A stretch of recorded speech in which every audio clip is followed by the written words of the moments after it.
ನೋಡಿ, ಈಗ ಸಂಪುಟ ಪುನರ್ರಚನೆ ಆಗಿದ್ದೇ ಆದರೆ ಮಂತ್ರಿಗಿರಿ ಮಾಡಬೇಕು ಅಂತಂದರೆ ಮಾನದಂಡಗಳು ಏನಿರುತ್ತೆ, ಏನಿರಬಹುದು?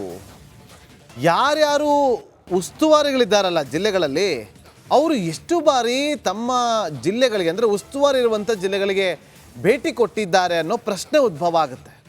ಪ್ರತಿಯೊಬ್ಬರಿಗೂ ಕೂಡ ಅದು ಇಂಪಾರ್ಟೆಂಟ್ ಆಗುತ್ತೆ. ಇನ್ನು ಸಚಿವರಾಗಿ KDP ಸಭೆ ಮಾಡಿದ್ದಾರಾ ಇಲ್ವಾ ಅನ್ನೋದನ್ನು ಕೂಡ ಇಲ್ಲಿ ಪ್ರಮುಖವಾಗಿ ಗಮನಿಸಲಾಗುತ್ತೆ. ಇನ್ನು ಪ್ರಗತಿ ಪರಿಶೀಲನಾ ಸಭೆ ಆಗಿದ್ದರೆ ಮಾಹಿತಿಯನ್ನು ಕೊಡಬೇಕಾಗತ್ತೆ. ನೋಡಿ, ನಾವು ಪ್ರಗತಿ ಪರಿಶೀಲನಾ ಸಭೆ ಇಷ್ಟು ಮಾಡಿದ್ದೀವಿ, ಇಷ್ಟು ಸಭೆಯಲ್ಲಿ ನಾವು ಇಷ್ಟು ಸಮಸ್ಯೆಗಳನ್ನು ಬಗೆಹರಿಸುವಂತಾಗಿದೆ, ಇಷ್ಟು ಅಧಿಕಾರಿಗಳ ವಿರುದ್ಧ ಕ್ರಮಕ್ಕೆ ನಾವು ಮುಂದಾಗಿದ್ವಿ, ಇಷ್ಟು ಅಧಿಕಾರಿಗಳಿಗೆ ನಾವು ಪ್ರಶಂಸೆಯನ್ನು ಕೂಡ ಮಾಡಿದ್ದೀವಿ, ಇಷ್ಟು ಕೆಲಸಗಳಾಗಿದೆ. ಈ ಒಂದು ಪ್ರಗತಿಯ ಬಗ್ಗೆ ಒಂದು ರಿಪೋರ್ಟ್ ಕಾರ್ಡನ್ನು ಕೂಡ ಕೊಡಬೇಕಾಗತ್ತೆ. ಇನ್ನು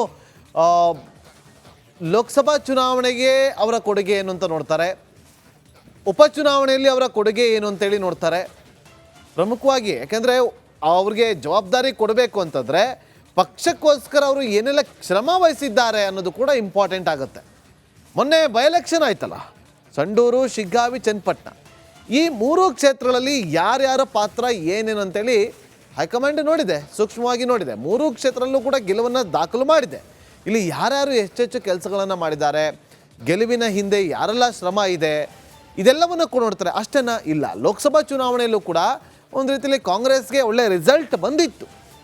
ಅಲ್ಲೂ ಕೂಡ ಯಾರೆಲ್ಲ ಕೆಲಸ ಮಾಡಿದರು, ಯಾವ್ಯಾವ ಕ್ಷೇತ್ರದಲ್ಲಿ ಯಾವ ಶಾಸಕರ ಶ್ರಮ ಅದಕ್ಕೆ ಎಷ್ಟು ಫಲ ಸಿಕ್ಕಿದೆ ಅದನ್ನು ಕೂಡ ನೋಡ್ತಾರೆ. ಇನ್ನು ಸರ್ಕಾರದ ಸಮರ್ಥನೆಗೆ ತಮ್ಮ ಕಾರ್ಯಗಳೇನು, ವಿಪಕ್ಷ ಒಂದಷ್ಟು ಆರೋಪಗಳನ್ನು ಮಾಡುತ್ತೆ ಅಲ್ವಾ, ಆ ಆರೋಪಗಳಿಗಾಗಿರ್ಬೋದು ಅಥವಾ ಬೇರೆ ಬೇರೆ ಏನೇ ಒಂದು ಕಾರಣಗಳಾಗಿರ್ಬೋದು, ಅದಕ್ಕೆ ಸಮರ್ಥನೆಯನ್ನು ಮಾಡಿಕೊಳ್ಳೋದಕ್ಕೆ ನಿಮ್ಮ ಕಾರ್ಯಗಳೇನು ಅನ್ನೋದನ್ನು ಕೂಡ ನೀವು ಕೊಡಬೇಕಾಗತ್ತೆ. ಇನ್ನು ತಮ್ಮ ಇಲಾಖೆಯಲ್ಲಿ ಏನೇನು ಸುಧಾರಣೆ ಆಗಿದೆ ಇದೆಲ್ಲವನ್ನು ಕೂಡ ನೋಡಿ ಅದರ ಒಂದು ಮಾನದಂಡವನ್ನು ಇಟ್ಟುಕೊಂಡು ಕೆಲವರನ್ನು ಉಳಿಸಿಕೊಳ್ಳುವ ಚಾನ್ಸಸ್ ಇರುತ್ತೆ, ಅಥವಾ ಕೆಲವರನ್ನು ಕೈ ಬಿಡುವ ಸಾಧ್ಯತೆ ಇರುತ್ತೆ.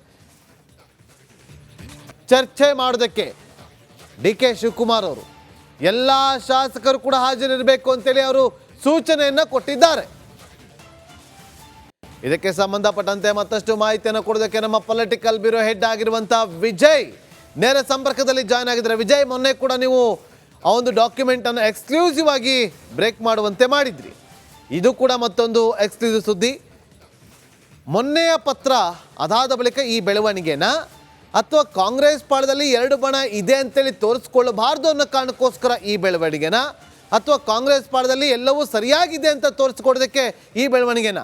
ವಿಜಯ್, ನಾಗೇಂದ್ರ ಬಾಬು, ಸಿದ್ದರಾಮಯ್ಯ ಅವರ ಬೆಂಬಲಿಗರು ಆಯೋಜಿಸಿದ್ದಂತಹ ಸ್ವಾಭಿಮಾನ ಸಮಾವೇಶ, ಸಿದ್ದರಾಮಯ್ಯ ಅವರ ಬಲ ಪ್ರದರ್ಶನಕ್ಕೆ ಮುಂದಾಗಿದ್ದಂಥ ಸ್ವಾಭಿಮಾನ ಸಮಾವೇಶಕ್ಕೆ ಕಾಂಗ್ರೆಸ್ ಪಕ್ಷದಲ್ಲಿ, ಅದರಲ್ಲೂ DK ಶಿವಕುಮಾರ್ ಬಣದಲ್ಲಿ ಸಾಕಷ್ಟು ಆಕ್ರೋಶ ಮತ್ತು ಆಕ್ಷೇಪ ವ್ಯಕ್ತವಾಗಿತ್ತು. ಇದರ ಬೆನ್ನಲ್ಲೇ ಕೂಡ ಕಾಂಗ್ರೆಸ್ ಹೈಕಮಾಂಡ್ ಕೂಡ ಪತ್ರವನ್ನು ಬರೆದು ಅಸಮಾಧಾನ ವ್ಯಕ್ತಪಡಿಸಿದ್ರು. ಅಂತಿಮವಾಗಿ ಹೈಕಮಾಂಡ್ ಸೂಚನೆ ಮೇರೆಗೆ ಈಗ KPCC ಪಕ್ಷ ಸಿದ್ದರಾಮಯ್ಯ ಬೆಂಬಲಿಗರ ಸ್ವಾಭಿಮಾನ ಸಮಾವೇಶ ಸಂಪೂರ್ಣವಾಗಿ ಟೇಕ್ ಓವರ್ ಮಾಡಿರುವಂಥದ್ದು. ಅಧಿಕೃತವಾಗಿ ಈಗ KPCC ಅಧ್ಯಕ್ಷ DK ಶಿವಕುಮಾರ್ ಅಧಿಕೃತವಾಗಿ ಪತ್ರವನ್ನು ಬರೆದಿರುವಂಥದ್ದು. ಹಾಸನದಲ್ಲಿ ಆಯೋಜಿಸಿರುವಂತಹ ಕಾಂಗ್ರೆಸ್ ಪಕ್ಷದ ವತಿಯಿಂದ ಆಯೋಜಿಸಿರುವಂತಹ ಸಮಾವೇಶ ಸಂಬಂಧಪಟ್ಟಂತೆ ಪೂರ್ವಭಾವಿ ಸಭೆಯನ್ನು KPCC ಕಚೇರಿಯಲ್ಲಿ ಕರೆದಿರುವಂಥದ್ದು. ಆ ಭಾಗದ ಅಂದರೆ ಹಾಸನ, ಮೈಸೂರು, ಚಿಕ್ಕಮಗಳೂರು, ಆ ಭಾಗದ ಎಲ್ಲ ಶಾಸಕರುಗಳು, ಮಾಜಿ ಶಾಸಕರುಗಳು ಮತ್ತು ಪರಾಜಿತ ಅಭ್ಯರ್ಥಿಗಳು ಎಲ್ಲರೂ ಕೂಡ ಸಭೆಗೆ ಬರಬೇಕಂತ ಅಧಿಕೃತವಾಗಿ ಸೂಚನೆ ಕೊಡುವ ಮೂಲಕ ಸಿದ್ದರಾಮಯ್ಯ ಅವ್ರಿಗೂ ಸಂದೇಶ ಕೊಟ್ಟಿರುವಂಥದ್ದು, ಸಿದ್ದರಾಮಯ್ಯ ಬೆಂಬಲಿಗರು ಕೂಡ ಸಂದೇಶ ಕೊಟ್ಟಿರುವಂಥದ್ದು. ಇಂದು ಈಗ ಅಧಿಕೃತವಾಗಿ KPCC ವತಿಯಿಂದ ಅಧಿಕೃತ ಪ್ರಕಟಣೆ ಹೊರಡಿಸಿರುವಂಥದ್ದು. KPCC ವತಿಯಿಂದ, ಪಕ್ಷದ ವತಿಯಿಂದ ಸಭೆ ಆಯೋಜನೆ ಅಂತ ಹೇಳುವ ಮೂಲಕ ಯಾರ್ಯಾರು ಸಿದ್ದರಾಮಯ್ಯ ಬೆಂಬಲಿಗರು ಮತ್ತು ಸಿದ್ದರಾಮಯ್ಯ ಅವರ ಹಿಂದುಳಿದ ಮತ್ತು ದಲಿತ ವರ್ಗಗಳ ಸಂಘಟನೆಗಳು ಅಂತ ಏನು ಸಭೆಯನ್ನು ಸಮಾವೇಶನ ಆಯೋಜನೆ ಮಾಡೋಕ್ಕೆ ಮುಂದಾಗಿತ್ತು, ಈಗ ಅವರೆಲ್ಲರೂ ಕೂಡ KPCCಗೆ ಬರಬೇಕು. ಈ ಮೂಲಕ ಒಂದು ಸಿದ್ದರಾಮಯ್ಯ ಬೆಂಬಲಿಗರಿಗೆ ಒಂದು ಸಂದೇಶವನ್ನು ಕೊಟ್ಟಿರುವಂಥದ್ದು, ಮತ್ತೊಂದು ಕಡೆ KPCC ವತಿಯಿಂದ ಸಭೆ ಆಯೋಜನೆ ಮಾಡುವ ಮೂಲಕ ಒಂದಷ್ಟು ಎಲ್ಲ ಊಹಾಪೋಹಗಳಿಗೆ ತೆರೆಯನ್ನು ಎಳೆದಿರುವಂಥದ್ದು. Nagendra Babu, okay, thank you Vijay ನಿಮ್ಮೆಲ್ಲ ಮಾಹಿತಿಗಾಗಿ. ಮತ್ತೊಂದು ಯತ್ನಾಳ್ ಅವರ ಬಣ.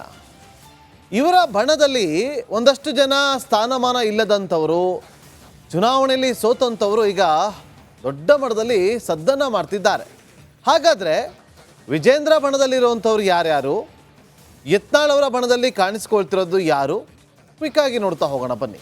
ನೋಡಿ, ಇಲ್ಲಿ ಪ್ರಮುಖವಾಗಿ ಇವತ್ತು ಯಾವಾಗ ವಕ್ಫ್ ವಿಚಾರವಾಗಿ ಬೇರೆ ಬೇರೆಯಾಗಿ ಹೋರಾಟಗಳು ಶುರುವಾಯಿತು, ಅಲ್ಲಿ ಯತ್ನಾಳ್ ಅವರ ಕೊಟ್ಟಂಥ ಹೇಳಿಕೆಗಳು ಒಂದಷ್ಟು ಜನರನ್ನು ಕೆರಳಿಸುವಂತಾಯಿತು, ಅನೇಕ ಜನರನ್ನು ಕೆರಳಿಸುವಂತಾಗಿತ್ತು.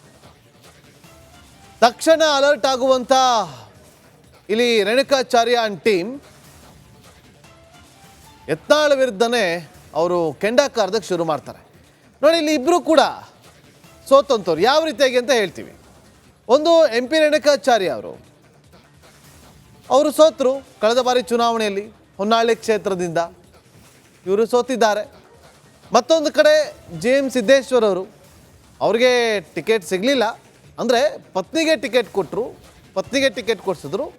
ಆದರೆ ಲೋಕಸಭಾ ಚುನಾವಣೆಯಲ್ಲಿ ಪತ್ನಿ ಕೂಡ ಸೋಲುವಂತಾಗಿತ್ತು. ಈಗ JM ಸಿದ್ದೇಶ್ವರ್ ಅವರು ಒಂದು ಕಡೆ ಯತ್ನಾಳ್ ಪರವಾಗಿ ಬ್ಯಾಟನ್ನು ಬೀಸಿದ್ದಾರೆ. ಹಾಗಾಗಿ ಯತ್ನಾಳ್ ಬಣದಲ್ಲೇ ಗುರುತಿಸ್ಕೊಳ್ತಿದ್ದಾರೆ. ನಮ್ಮ ಸೋಲಿಗೆ ಕಾರಣ BJP ರಾಜ್ಯಾಧ್ಯಕ್ಷರು ಅಂತೇಳಿ ಅವರು ಒಂದಷ್ಟು ಮನಸ್ತಾಪವನ್ನು ಹೊರ ಹಾಕಿದ್ದು ಉಂಟು.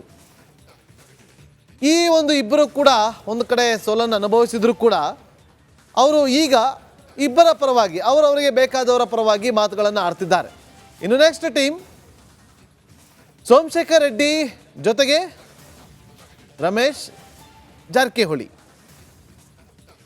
ಇಲ್ಲಿ ರಮೇಶ್ ಜಾರಕಿಹೊಳಿ ಅವರು ಗೆದ್ದಿದ್ದಾರೆ, ಶಾಸಕರಿದ್ದಾರೆ, ಅವ್ರು ಸೋತಿಲ್ಲ. ಆದರೆ ಸೋಮಶೇಖರ್ ರೆಡ್ಡಿ ಸೋತಿದ್ದಾರೆ. ಆದರೆ ಇಲ್ಲಿ ಸ್ಥಾನಮಾನಕ್ಕೋಸ್ಕರ BJPನಾಗೆ ಗೆದ್ದಿದ್ರು ಕೂಡ ರಮೇಶ್ ಜಾರಕಿಹೊಳಿ ಅವರಿಗೆ ಸರಿಯಾದಂಥ ಒಂದು ಸ್ಥಾನಮಾನ ಸಿಕ್ಕಿಲ್ಲ ಅನ್ನೋದು ಅವರಲ್ಲಿ ಅಸಮಾಧಾನ ಎದ್ದು ಕಾಣ್ತಾ ಇದೆ. ಯಾವ ಮಟ್ಟಿಗೆ ಅಂತಂದರೆ ತಾನು ಪಕ್ಷದಲ್ಲಿ ಇದ್ದೀನಿ ಅನ್ನೋದು ತೋರಿಸ್ಕೊಳ್ತಾರೆ ಅಷ್ಟೇ, ಆದರೆ ಪಕ್ಷದ ಯಾವುದೇ ಒಂದು ಕಾರ್ಯಕ್ರಮಗಳಲ್ಲೂ ಕೂಡ ಅವರು ಕಾಣಿಸೋದಕ್ಕೆ ಸಿಗೋದೇ ಇಲ್ಲ. ಇನ್ನು ಮುಂದಿನ ಟೀಮ್ ಯಾವುದು ಅಂತಂದರೆ ಕಟ್ಟಾ ಸುಬ್ರಹ್ಮಣ್ಯ ನಾಯ್ಡು, ಅರವಿಂದ ಲಿಂಬಾವಳಿ. ಕಟ್ಟಾ ಸುಬ್ರಹ್ಮಣ್ಯ ನಾಯ್ಡು ಅವರಂತೂ ಕಳೆದ ಒಂದು 10 ದಿನದ ಈಚೆಗೆ ದೊಡ್ಡ ಮಟ್ಟದಲ್ಲಿ ಹೇಳಿಕೆಗಳನ್ನು ಕೊಡ್ತಾರೆ. ಅದು ರಾಜ್ಯ ರಾಜಕೀಯದಲ್ಲಿ ಸಂಚಲನವನ್ನು ಸೃಷ್ಟಿಯಾಗುವಂಥ ರೀತಿಯಲ್ಲೇ ಅವರು ಹೇಳಿಕೆಗಳನ್ನು ಕೊಡ್ತಾ ಇದ್ದಾರೆ. ಇಷ್ಟು ದಿನ ಎಲ್ಲೂ ಕಾಣಿಸ್ಕೊಂಡಿರಲಿಲ್ಲ ಅವರು. ಅರವಿಂದ ಲಿಂಬಾವಳಿ ಅವರು ಟಿಕೆಟ್ ಅವ್ರಿಗೆ ಸಿಗಲಿಲ್ಲ, ಅವ್ರ ಪತ್ನಿಗೆ ಟಿಕೆಟನ್ನು ಕೊಡಿಸಿದ್ರು. ಆದರೆ ಕಟ್ಟಾ ಸುಬ್ರಹ್ಮಣ್ಯ ನಾಯ್ಡು ಅವರು ಇಷ್ಟು ದಿನ ಎಲ್ಲಿದ್ದರು ಅಂತಲೇ ಯಾರಿಗೂ ಗೊತ್ತಿರಲಿಲ್ಲ, ಎಲ್ಲೂ ಕೂಡ ಕಾಣಿಸ್ಕೊಂಡಿರಲಿಲ್ಲ. ಈಗ ಹೇಳಿಕೆಗಳನ್ನು ಗಮನಿಸ್ತಾ ಇದ್ದೀರಿ, ಯಾವ ರೀತಿಯಾಗಿ ಹೇಳಿಕೆಗಳನ್ನು ಕೊಡ್ತಾ ಇದ್ದಾರೆ ಅಂತೇಳಿ. ಅರವಿಂದ್ ಲಿಂಬಾವಳಿ ಅವರು ಕೂಡ ಸಚಿವರಾಗಿದ್ದಂಥವ್ರು, ಅವ್ರಿಗೂ ಕೂಡ ಪಕ್ಷದಲ್ಲಿ ಇವತ್ತು ಸ್ಥಾನಮಾನ ಸಿಕ್ಕಿಲ್ಲ ಅನ್ನೋ ಬೇಸರ ಇದೆ. ಇನ್ನು ವಿಜೇಂದ್ರ ಅವರ ಬಣದಲ್ಲಿ ಕಾಣಿಸ್ಕೊಳ್ತಿರೋ ಯಾರು ಅಂತಂದರೆ ಒಂದು BC ಪಾಟೀಲ್, ಮತ್ತೊಂದು ಕಡೆ BP ಹರೀಶ್. ಕಳೆದ ಬಾರಿ ಸೋತಿರುವಂಥ ನಾಯಕರು. ಮೊದಲಿನಿಂದಲೂ ಕೂಡ ವಿಜೇಂದ್ರ ವಿರುದ್ಧ BP ಹರೀಶ್ ಅವರು ಧ್ವನಿ ಎತ್ತುತ್ತಲೇ ಬಂದಿದ್ದಾರೆ. BC ಪಾಟೀಲ್ ಅವರು ಈಗ ರೇಣುಕಾಚಾರ್ಯ ಅವರು ಎಲ್ಲೇ ಇದ್ದರೂ ಕೂಡ ಎಲ್ಲೇ ಹೇಳಿಕೆಯನ್ನು ಕೊಡ್ತಾರೆ ಕೂಡ ಅವರು ಕೂಡ ಕಾಣಿಸ್ಕೊಳ್ತಾ ಇರುವಂಥ ದೃಶ್ಯಾವಳಿಗಳು ಕಂಡುಬರ್ತಾ ಇದೆ. ಇನ್ನು ಹರ್ತಾಳ್ ಹಾಲಪ್ಪ ಜೊತೆಗೆ ಕುಮಾರ್ ಬಂಗಾರಪ್ಪ,